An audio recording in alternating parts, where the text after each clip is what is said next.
নাজিউর রহমান কলেজে এইচএসসি পরীক্ষার্থীদের বিদায় ও কৃতি সংবর্ধনা অনুষ্ঠিত হয়েছে। ভোলার অন্যতম শীর্ষ ও ঐতিহ্যবাহী বিদ্যাপীঠ নাজিউর রহমান কলেজে বর্ণাঢ্য আয়োজনের মধ্য দিয়ে 2024-25 শিক্ষাবর্ষের এইচএসসি পরীক্ষার্থীদের বিদায়, দোয়া ও কৃতি শিক্ষার্থীদের সংবর্ধনা অনুষ্ঠান অনুষ্ঠিত হয়েছে। এবছর এই স্বনামধন্য প্রতিষ্ঠানটি থেকে সর্বমোট ৩৭৬ জন পরীক্ষার্থী আসন্ন এইচএসসি পরীক্ষায় অংশ নিতে যাচ্ছেন। ১৯৮৬ সালে সাবেক সফল মন্ত্রী মরহুম নাজিউর রহমান মঞ্জুর হাত ধরে প্রতিষ্ঠিত এই কলেজটি সুনামের সাথে শিক্ষা কার্যক্রম পরিচালনা করে আসছে। বিগত দিনে বরিশাল শিক্ষা বোর্ডে একাধিকবার সেরা ১০ এবং সেরা ২০-এর মধ্যে স্থান করে নেওয়ার গৌরবময় ঐতিহ্য রয়েছে এই প্রতিষ্ঠানের। অনুষ্ঠানে প্রধান অতিথি হিসেবে উপস্থিত ছিলেন নাজিউর রহমান কলেজের অধ্যক্ষ মোহাম্মদ মহিউদ্দিন। ২০২৪-২৫ শিক্ষাবর্ষের পরীক্ষা কমিটির আহ্বায়ক ও সহকারী অধ্যাপক মোহাম্মদ জসিমউদ্দিনের সভাপতিত্বে অনুষ্ঠানে বিশেষ অতিথি হিসেবে বক্তব্য রাখেন সহকারী অধ্যাপক মোহাম্মদ কামাল হোসেন শাহীন এবং সহকারী অধ্যাপক মোহাম্মদ সাজ্জাদ হোসেন।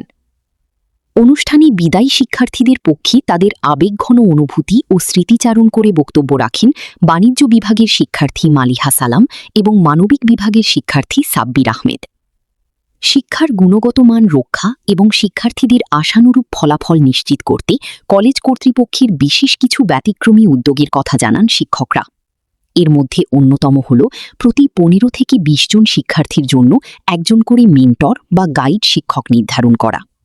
মেন্টর শিক্ষকরা নিজ নিজ গ্রুপের শিক্ষার্থীদের পড়াশোনার সার্বিক খোঁজখবর রাখছেন, অভিভাবকদের সাথে নিয়মিত যোগাযোগ রক্ষা করছেন এবং শিক্ষার্থীদের যে কোনো দুর্বলতা চিহ্নিত করে তাৎক্ষণিক প্রয়োজনীয় ব্যবস্থা নিচ্ছেন। এছাড়াও নিয়মিত অভিভাবক সমাবেশ বক্তব্যতে স্মৃতিচারণ করলাম, সকল স্যারদের একসাথে দেখলাম। হয়তো আমাদের আর একসাথে এরকম আনুষ্ঠানিকতাভাবে হওয়া লাগবে না, এই অনুভূতি আসলে খুবই আবেগপ্রবণ হলাম। ভাষায় প্রকাশ করার মতো না আর কি। এই অনুভূতি আজকে আমাদের খুবই ভালো লাগলো এবং স্যারদের অসংখ্য ধন্যবাদ যে এত সুন্দর একটা আয়োজন করার জন্য। অত্যন্ত উৎসবমুখর পরিবেশে আজকের অনুষ্ঠানটি অনুষ্ঠিত হয়েছে। আমাদের স্যাররা আমাদেরকে আসন্ন ২ জুলাই থেকে শুরু হতে যাওয়া এসএসসি পরীক্ষায় অংশগ্রহণ করার জন্য নির্দেশনা দিয়েছেন, যেগুলোর মাধ্যমে আমরা কৃতিত্বের সাথে ফলাফল অর্জন করে অত্র কলেজের সুনাম উজ্জ্বল করার জন্য সর্বোচ্চ চেষ্টা করব। অল্প কিছুদিনের ভিতরে স্যাররা খুব চমৎকার আয়োজন করেছে আমাদের জন্য। এখানে আমরা আমাদের নবীন ভাই বোনদের উদ্দেশ্যে কিছু কথা বলতে পেরেছি, তাদের জন্য কিছু গাইডলাইন দিতে পেরেছি আমাদের অভিজ্ঞতার আলোকে। সকল স্যারদের সাথে দেখা হয়েছে। এছাড়া আমরা বিভিন্ন বিশ্ববিদ্যালয়ের বন্ধুরা আছে, আমরা একত্রিত হওয়াটা আমার জন্য খুব টাফ ব্যাপার। স্যারদের এই কলেজ কর্তৃপক্ষের অনুষ্ঠানগুলোকে আমরা একত্রিত হতে পেরেছি, সব মিলে খুব ভালো লাগছে। থেকে এই ৩০০, ৩৫০ বা ৪০০ স্টুডেন্টে ভর্তি হয়, তাদের মধ্য থেকে আমরা আবার বাছাই করি কারা এই প্লাস পাইতে পারে। যেমন এই ব্যাচে ৩৭৫-৭৬ জনের মধ্যে আমরা ৫০ জনের আলাদাভাবে বাছাই করছি যে এদের জন্য আমরা এ প্লাস পাওয়ার চেষ্টা করব এবং সেই লক্ষ্যেই আমরা বিগত ১ বছর দ্বাদশ শ্রেণীর পুরো বছরটা তাদের পিছনে আমরা সময় দিছি। আমরা ৫জন ৭জন শিক্ষক আছে যারা এই বিষয়টা দেখে। আবার যারা পাশ করার জন্য সমস্যা, তাদের পাশ যাতে করতে পারে তাদের জন্য আবার আমরা ভিন্ন ব্যবস্থা নেই এবং সামগ্রিকভাবে আমরা ফর্ম ফিল আপের পর থেকে এডমিট দেওয়া পর্যন্ত আমরা একেবারেই স্বাভাবিক নিয়মে অনুযায়ী ক্লাস চালিয়ে রাখি শিক্ষার্থীদের। আবার কোনো স্টুডেন্টের যদি ব্যক্তিগত কোনো সমস্যা আমরা সেই বিষয়গুলো দেখি।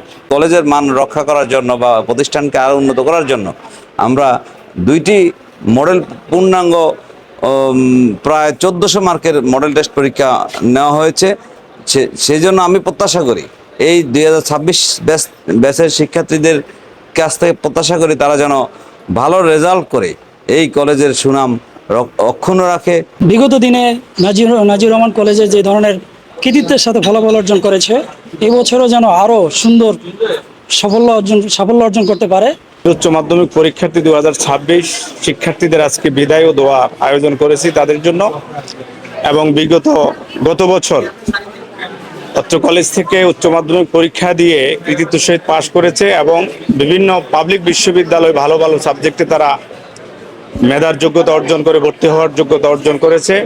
তাদেরকে আজকে আমরা কলেজ প্রশাসনের পক্ষ থেকে তাদেরকে কৃতি শিক্ষার্থী হিসেবে সংবর্ধনা দিয়েছি। আজকে আমরা কলেজ প্রশাসনের পক্ষ থেকে ঘোষণা দিয়েছি এবছর যারা উচ্চ মাধ্যমিক পরীক্ষা দিবে এবং এরা যারা কৃতিত্বের সহিত পাশ করবে এবং আগামী ভর্তি যুদ্ধে সরকারি মেডিকেল কলেজে যদি যতজন শিক্ষার্থী সরকারি মেডিকেল কলেজে ভর্তি হওয়ার যোগ্যতা অর্জন করবে তাদেরকে আমরা ঠিক এই ধরনের একটি অনুষ্ঠানের মধ্য দিয়ে তাদেরকে আমরা সংবর্ধনা দেব এবং তাদেরকে প্রত্যেকের কলেজ প্রশাসনের পক্ষ থেকে 20,000 টাকার প্রাইজ বন্ড আমরা কলেজ প্রশাসনের পক্ষ থেকে শিক্ষার্থীদের আমরা ঘোষণা দিয়েছি।